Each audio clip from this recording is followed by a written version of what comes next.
উপহার, প্রকাশ্যে সোহম চক্রবর্তীর নতুন ছবি বহুরূপের পোস্টার। 8ই মার্চ ছিল অভিনেতা সোহম চক্রবর্তীর জন্মদিন। এই দিনটিতে পরিবারকেই সময় দেন তিনি। ফোন রাখেন সাইলেন্ট মোডে, চেষ্টা করেন শুটিং না রাখার। সকালটা কাটে মা কালীর পুজো দিয়ে। দুপুরে পরিবারের সঙ্গে বিশেষ খাবারের আয়োজনে তত্ত্বাবধানে থাকেন স্ত্রী তনয়া। সন্ধ্যাটা কাটান বাবা মা, স্ত্রী ও সন্তানের সঙ্গে।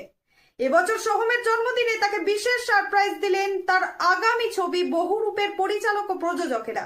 প্রকাশিত হলো ছবির পোস্টার, যেখানে অভিনেতার 7টি ভিন্ন লুকের ঝলক দেখা গেল। সোহম জানালেন, এই ছবিটির জন্য নিজেকে একাধিক রূপে প্রস্তুত করতে হয়েছে, যা দর্শকদের আগ্রহ বাড়াবে।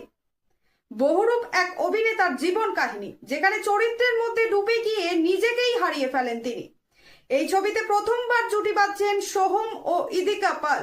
খাদানের পর ইদিকার এটি আরো একটি বড় প্রজেক্ট।